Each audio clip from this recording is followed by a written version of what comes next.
How did you decide which pathway you were going to pick? You may have used the online assessment. I have to admit, I didn't use that. I had a rather unconventional way of picking my pathway. Most of you know how I became a member here. For those of you who are newer members or guests, I joined Toastmasters back in 2013. And I started with the Middlebury Institute for International Studies, or MIST for short. I completed my competent communicator and my competent leader in the old manual system. I was really resistant to pathways when it was first introduced back in 2017, 18? Yeah. And I never did pick a pathway when I was at MIST. I was their VPE, or Vice President of Education. I was always making sure that the other students and other members were giving their speeches. Then in the spring of 2020, as we all know, the pandemic hit, and our members, most of them were students, were overloaded. They were basically Zoom fatigued. They had no energy for another Zoom like Toastmasters.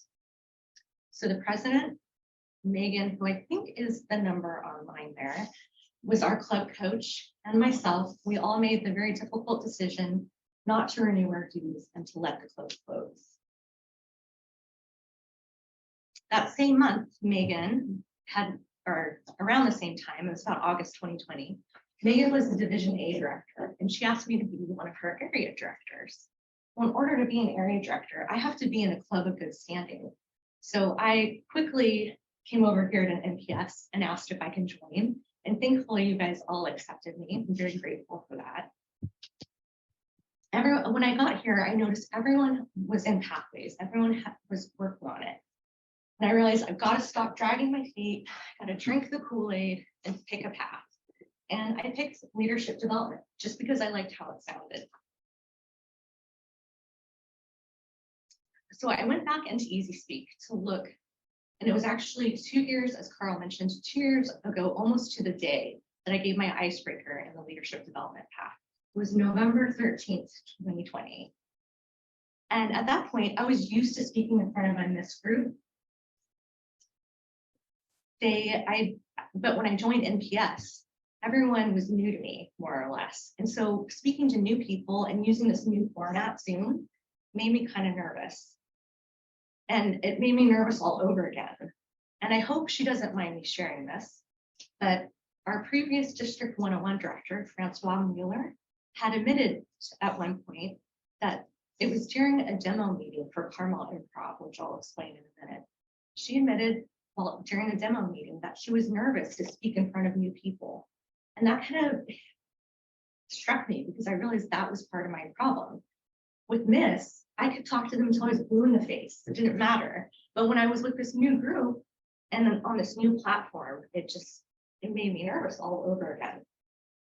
I really appreciated that such an accomplished speaker was being so honest and sharing her fears.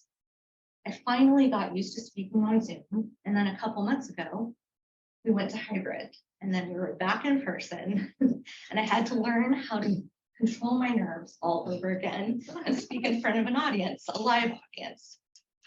I feel like I'm finally proficient in both mediums, both live and on Zoom. Speaking of Carmel Improv, and I hope that's Megan on there, I learned a lot from starting that club. Megan and I teamed up again, and we became that club's sponsor. And we were also Carmel Improv. She was the first president, and I was the first VP. I had no idea how much work it would be to start a club. It was a ton of work. We spent a lot of time considering everything, to timing. Megan was really good about visiting other improv Toastmasters clubs. Some of those clubs go for 2 or 3 hours. And we knew that's too long. So our club goes for about 75 to 90 minutes max. That's as much as we'll go. We also call our functionaries other things. Like instead of the Toastmaster of the day, Carl would be called Master of Ceremonies. And then even the format of our meetings, we don't have a traditional format like how we do here. Instead, we play improv games to get everyone loose. We have one pathway speech, and then we play more games to end on a high note. So a lot of thought went into this, and I have to also mention Richard Westbrook, who is our improv guru. And really, I don't think we could have started this club if it hadn't been for Megan being such a wonderful Division A director. She knew everyone in the district because we needed 20 people to start a club, and that's actually quite a bit. I'm happy to say that we had our 1-year anniversary this last summer, and it's still going strong, and it's a super fun club to be a part of. And I admit that's a shameless plug. So feel free to join us. One of the things this project wanted me to consider was what has this pathway and what has Toastmasters, how has it affected you? And it has had a really big impact on my career. My previous boss from 2009 to 2012, he had a trial by fire kind of method. He would just kind of throw me into experiences where I had to speak, and it was terrifying, and I hated him for it. I really, you know, if there's something that someone's fear, you can't, like an arachnophobe, you can't throw them into a pit of spiders. That doesn't cure anything, and in fact, it does the exact opposite. So in 2013, I had a new boss named Tim, and he told me, he's like, I want you to be able to brief our project. And I told him, I realized this public speaking is a big fear of mine, and I want to tackle it. And he was so supportive, and he said, deal, make Toastmasters part of your job. And that's exactly what I did. I would go to meetings every week. I would practice. And actually, my first icebreaker back in 2013, you guys, I was so nervous. I didn't sleep the night before, not a wink. I felt so bad for the people having to watch me because I was full body shaking, not a little knee knocking, not a little, I mean, full body. Even my hair was vibrating, which I thought was possible, but it was awful. And you know, I was so terrified and I was so exhausted afterwards. I asked the president, I'm like, when does this get any easier? Like when, like how long before I start feeling comfortable? And he said, you know, it was around my 5th speech, which is about halfway through the old manual. He's like, I started feeling much more comfortable. And that actually, for me, was like a light at the end of the tunnel. I said, 4 more speeches and I will feel comfortable. I'm like, yes, I can do this.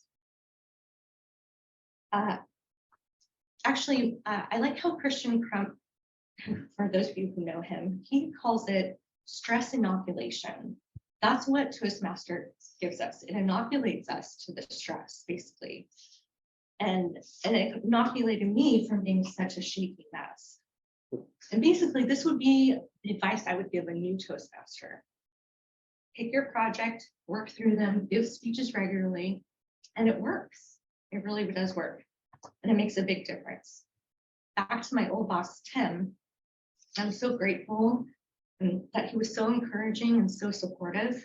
But to be honest, it paid off for him too. For him letting me go to our noon lunch meeting once a week, I literally briefed that project for him hundreds, I'm not joking, hundreds of times for him.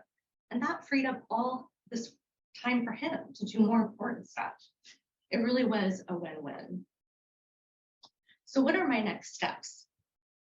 I want to let Tatiana know that one of my goals going forward is to not use my notes, which I know is what you're pushing for, but they're like my safety blanket. This is going to be hard for me, but that's one of my goals, no notes.